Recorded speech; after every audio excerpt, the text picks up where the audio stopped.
महाभारत के युद्ध में कौरवों की और 11 अक्षौहिणी सेना और पांडवों की ओर से 7 अक्षौहिणी सेना ने भाग लिया था। यानी इस युद्ध में सभी महारथियों की सेनाओं को मिलाकर करीब 50 लाख से ज्यादा लोगों ने भाग लिया था।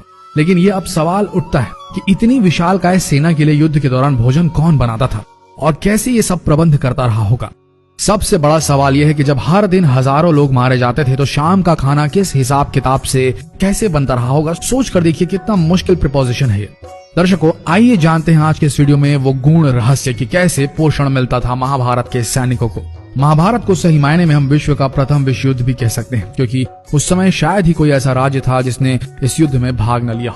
उस काल में आर्यव्रत के समस्त राजा या तो कौरव या पांडवों के पक्ष में खड़े दिख रहे थे। हम सभी जानते हैं कि बलराम और रुक्मणी ये 2 ही व्यक्ति थे जिन्होंने इस युद्ध में भाग नहीं लिया था। किंतु एक और राज्य ऐसा था जो युद्ध क्षेत्र में होते हुए भी युद्ध से अलग था, और वो था दक्षिण का उडुपी। महाभारत में वर्णित कथा के अनुसार जब उडुपी के राजा अपनी सेना सहित कुरुक्षेत्र पहुंचे तो कौरवों और पांडवों दोनों ने उन्हें अपने पक्ष में लेने का प्रयत्न करा।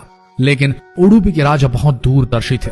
उन्होंने श्री कृष्ण से पूछा, हे माधव, दोनों ओर से जिसे देखो युद्ध के लिए लालायित दिखता है, किंतु क्या किसी ने सोचा है कि दोनों ओर से उपस्थित इतनी विशाल सेना के लिए भोजन का प्रबंध कैसे होगा। इस पर श्री कृष्ण ने कहा, महाराज, आपने बिल्कुल सही सोचा है। आपके इस बात से मुझे प्रतीत होता है कि आपके पास इसकी कोई योजना है। अगर ऐसा है तो कृपया बताएं। उसके बाद उडुपी के राजा ने कहा, सत्य तो यह है कि भाइयों के बीच हो रहे इस युद्ध को मैं उचित नहीं मानता। इसी कारण इस युद्ध में इच्छा मुझे नहीं है, किंतु युद्ध अब टाला भी नहीं जा सकता। इस कारण मेरी ये इच्छा है कि मैं अपनी पूरी सेना के साथ यहाँ उपस्थित समस्त सेनाओं के भोजन का प्रबंध करूं। इस पर श्री कृष्ण मुस्कुराते हुए बोले, महाराज, आपका विचार अति उत्तम है। इस युद्ध में लगभग 50 लाख योद्धा भाग लेंगे, और अगर आप जैसे कुशल राजा उनके भोजन के प्रबंध को देखेंगे तो हम सब उस ओर निश्चिंत रहेंगे। श्री कृष्ण ने कहा, वैसे मुझे पता है कि सागर जितनी इस विशाल सेना का भोजन प्रबंध करना आपकी और भीमसेन के अतिरिक्त किसी के लिए भी संभव नहीं है, किंतु भीमसेन इस युद्ध से विरक्त नहीं हो सकते। अतः मेरी आपसे यह प्रार्थना है कि आप अपनी सेना सहित दोनों ओर की सेनाओं के भोजन का भार संभालें। इस प्रकार उडुपी के राजा ने सेना के भोजन का भार संभाला। पहले दिन उन्होंने उपस्थित सभी के लिए भोजन का प्रबंध किया। उनकी कुशलता ऐसी थी कि दिन के अंत तक गिन के एक भी दाना बर्बाद नहीं होता था। जैसे जैसे दिन बीतते गए योद्धाओं की संख्या बहुत ही कम होती गई। दोनों ओर के योद्धा ये देख के आश्चर्यचकित हो जाते थे कि हर दिन के अंत तक उडुपी नरेश केवल उतने ही लोगों के लिए भोजन बनाते थे जितने वास्तव में उपस्थित रहते थे। किसी को समझ नहीं आ रहा था कि उन्हें कैसे पता चल जाता है कि आज कितने योद्धा मृत्यु गति को प्राप्त होंगे, ताकि उस आधार पर भोजन की व्यवस्था की जा सके। इतनी विशाल सेना के भोजन के प्रबंध करना अपने आप में ही एक आश्चर्य था, और उस पर भी इस प्रकार के अन्न का एक भी दाना बर्बाद न हो, यह तो किसी चमत्कार से भी कम नहीं था। अतः 18वें दिन युद्ध समाप्त हुआ और पांडवों के राज्याभिषेक के दिन युधिष्ठिर से रहा नहीं गया, और उन्होंने उडुपी नरेश से पूछ ही लिया, हे महाराज, समस्त देशों के राजा हमारी प्रशंसा कर रहे हैं कि किस प्रकार हमने कम सेना होते हुए भी उस सेना को परास्त कर दिया जिसका नेतृत्व पितामह भीष्म, गुरु द्रोण, ज्येष्ठ भ्राता जैसे महारथी कर रहे थे। किंतु मुझे लगता है कि हम सबसे अधिकांश प्रशंसा के पात्र आप हैं, जिन्होंने न केवल इतनी विशाल सेना के लिए भोजन का प्रबंध किया, अपितु ऐसा प्रबंध किया कि एक दाना भी अन्न का व्यर्थ न हो पाया।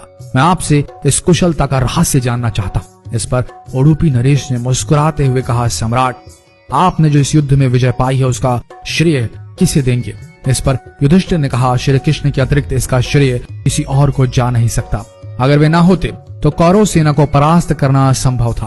तब उडुपी नरेश ने कहा, हे महाराज, आप जिसे मेरा चमत्कार कह रहे हैं वो श्री कृष्ण का ही प्रताप है। ऐसा सुनकर वहां उपस्थित सभी लोग आश्चर्यचकित हो गए। तब उडुपी नरेश ने इस रहस्य से पर्दा उठाया और कहा, हे महाराज, श्री कृष्ण प्रतिदिन रात्रि को मूंगफली खाते थे। प्रतिदिन शिविर में गिन के मूंगफली रखी जाती थी और उनके खाने के पश्चात गिनकर देखी जाती थी उन्होंने कितनी मूंगफली खाई है।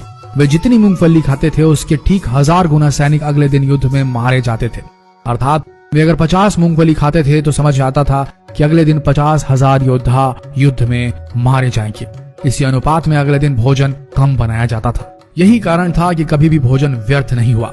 श्री कृष्ण के इस चमत्कार को सुनकर सभी उनके आगे नतमस्तक हो गए।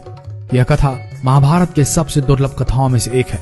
कर्नाटक के उडुपी जिले स्थित कृष्ण मठ में यह कथा हमेशा सुनाई जाती है। ऐसा माना जाता है कि इस मठ की स्थापना उडुपी के सम्राट द्वारा ही करवाई गई थी, जिसे बाद में श्री माधव आचार्य जी ने आगे बढ़ाया। तो दर्शकों, उम्मीद करते हैं कि आज की ये प्रस्तुति पसंद आई होगी आपको और आप समझ गए होंगे कि पोषण वही सही है जिसका एक दाना भी व्यर्थ न जाए। शायद आप इस गुण रहस्य को समझ गए होंगे और अगली बार अपनी थाली में खाना छोड़ने से पहले सोचेंगे जरूर। तो मिलते हैं अगले दिलचस्प वीडियो में, तब तक के लिए बने रहिए इस पेज के साथ और हो सके तो जो भी आपको लगे इस ज्ञान को जितना हो सके इस वीडियो को शेयर करें, ताकि हमारा देश पुरातन भारत जो था उससे जुड़ सके आज का आधुनिक भारत। मिलते हैं अगले दिलचस्प वीडियो में, तब तक के लिए आप सबका धन्यवाद।